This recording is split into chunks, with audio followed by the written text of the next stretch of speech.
I'll tell you the story of how this shows on for my TikTok. I was making 3 videos every single day, 3 TikToks every single day, for a period of like 6 months before I had any views, etc. Like all my videos would get 10 views or so. For 6 months, yeah, 10 views. Yeah. You're stuck. Like yeah. So I'm doing all of this input and getting nothing back. And you're trying everything. You're experimenting different hooks, different topics, everything.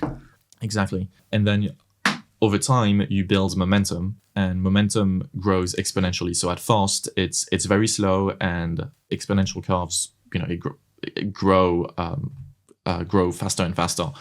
So a couple years in, now my input versus output is the opposite. I make one video that takes me 10 minutes to make, because it's TikTok, right? It's not like high production. What are the top tips you can give to someone about this, how to make a video in 10 minutes? I was speaking to one of my friend. He is a therapist. He used to post content, but he went off. I asked him what happened. Now he said, like, I don't have time for this. Yeah. I'm sure he has time for recording, but he might not have time on research or edit it. So what are your tips? Like, how can someone make this process effective? It's just a matter of planning.